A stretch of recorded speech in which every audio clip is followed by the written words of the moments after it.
Seja bem-vindo a mais um vídeo do canal. Hoje quero falar sobre o cego Bartimeu. É um texto conhecido por todos da igreja, pelas pessoas que lêem a palavra de Deus.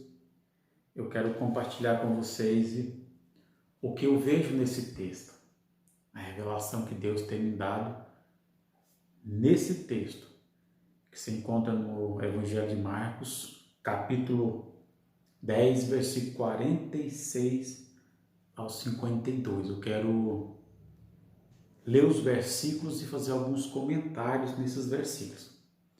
E no versículo 46 está escrito: Depois foram para Jericó, e saindo ele de Jericó com seus discípulos e uma grande multidão, Bartimeu, o cego, filho de Timeu, estava sentado junto do caminho, mendigando. Então Jesus, ele entra na cidade de Jericó, e saindo da cidade de Jericó, Jesus ele encontra um homem mendigo.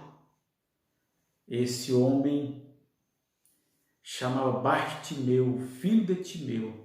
Este homem ele era cego, ele estava à beira do caminho, ele é uma cegueira física, né? Existe a cegueira espiritual e a cegueira física, que é uma cegueira natural. E ele era cego e estava à beira do caminho. Quando eu olho para esse texto, trazendo esse texto para os dias de hoje, é o seguinte: o que é ser cego nos dias de hoje? O que é estar cego, estar à beira do caminho? É alguém que não consegue ver, não consegue, como se diz, perceber ou ver, depois das dificuldades, o milagre de Deus. Então o cego Bartimeu estava à beira do caminho. O caminho fala de um lugar onde as pessoas estão passando, indo e voltando. Então as pessoas iam e voltavam, mas aquele homem estava parado. Quantas pessoas hoje estão paradas? Ministerialmente, espiritualmente, financeiramente. Por quê? Porque elas não conseguem ver uma esperança. Isso fala de cegueira espiritual. Não consegue ver o milagre, porta aberta, uma esperança. Aí a Bíblia diz: o cego, filho de Timeu, estava sentado junto do caminho mendigando. Então, ele cego fisicamente estava mendigando. Quando a pessoa é cego espiritualmente, ele começa a mendigar as bênçãos de Deus. Ele não consegue alcançar as bênçãos do Senhor, porque ele tem cegueira espiritual. Mas Jesus, ele quer restaurar tanto cegueira física e cegueira espiritual. E diz o texto: e ouvindo que era Jesus de Nazaré, começou a clamar e dizer: Jesus, filho de Davi, tem misericórdia de mim. Então ele começa a clamar. Por quê? Porque ele ouviu. Ele não enxergava, mas ele ouvia.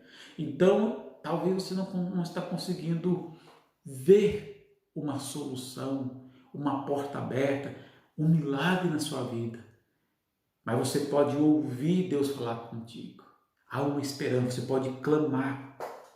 Então ele não via, não enxergava, mas ele ouviu Jesus passar. Por quê? Porque Jesus estava passando ali e havia muitas pessoas junto com Jesus. Alguns falavam o nome de Jesus, outros clamavam, outros glorificavam, e ele ouviu falar de Jesus. Isso significa que ele já ouvia falar de Jesus antes. Por quê? Porque ouvindo que era Jesus de Nazaré, então ele reconheceu: eu sei quem é.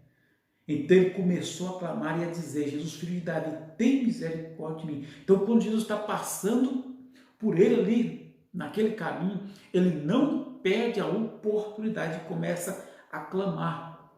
Não perca a sua oportunidade de clamar a Deus. Clame ao Senhor, a Deus, hoje, agora. Clame a Deus. Ele começou a clamar e pedir misericórdia. Só podemos pedir misericórdia para Deus Por quê? Porque Deus tem misericórdia para o teu povo. Deus tem misericórdia para você, Deus tem bênção para você. Então ele começou a clamar. Antes ele pedia esmola para as pessoas, clamavam, pedia ajuda das pessoas.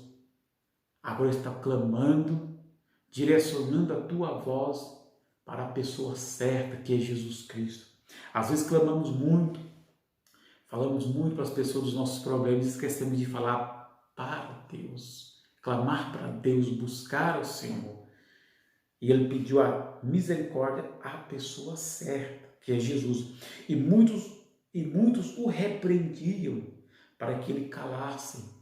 As pessoas que estavam ali quis que ele parasse de clamar. O inimigo da nossa alma quer que nós paramos de clamar, quer que nós paramos de buscar o Senhor.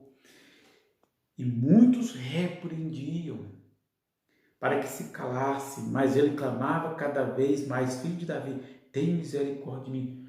Quanto mais o levante era contra ele, mais ele clamava. Ele não desistiu do milagre.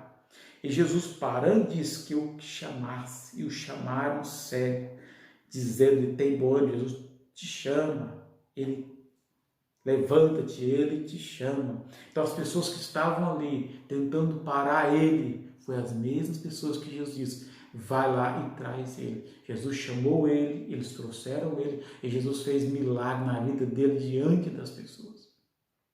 O que Deus faz na nossa vida é para servir como testemunho, para que o nome dele seja glorificado, é para levar outras pessoas a glorificar o nome do Senhor. Então disse aqui, mandou chamar ele, e chamaram o cego, e disse: tem bom ânimo, levanta-te, ele te chama. As mesmas pessoas que diziam para ele ficar em silêncio, agora vai dizer para ele: tenha bom ânimo. Sempre Deus colocará alguém no nosso caminho para dizer: tenha bom ânimo. Imagina que, passando por luta, dificuldade, aí Jesus diz: tenha bom ânimo.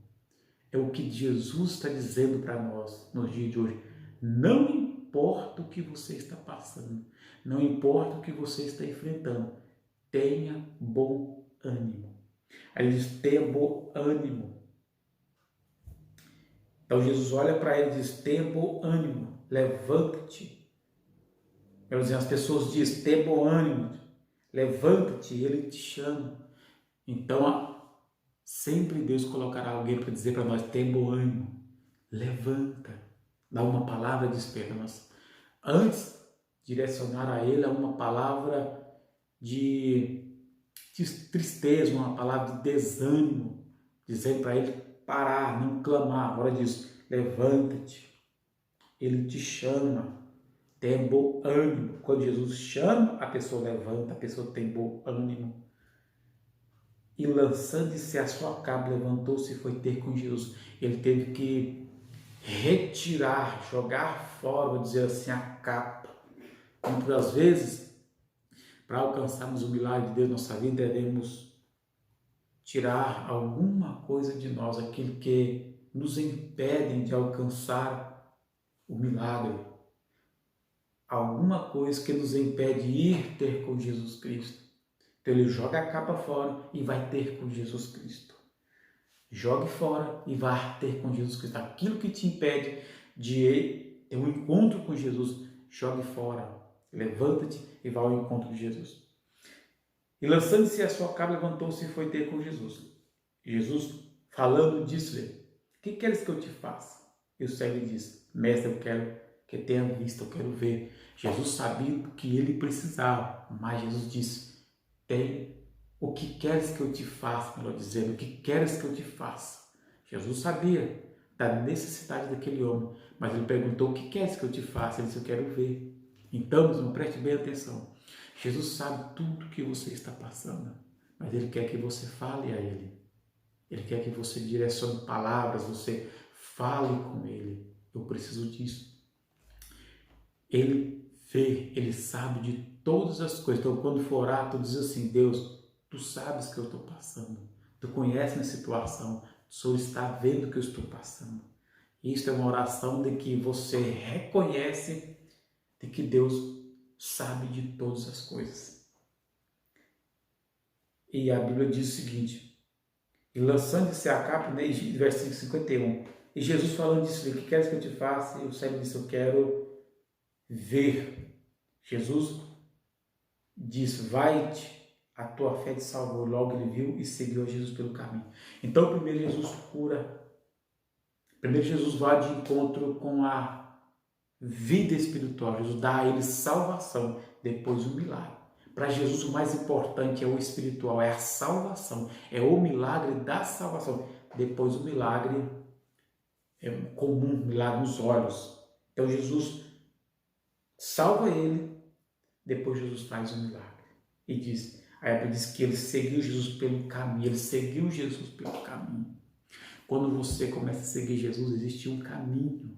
Existem vários caminhos, mas o caminho que Jesus trilha é o melhor caminho. Ele começou a seguir Jesus. Jesus foi diante dele, ele foi seguir Jesus pelo melhor caminho. Seguir Jesus é andar pelo melhor caminho. Deus abençoe em nome de Jesus.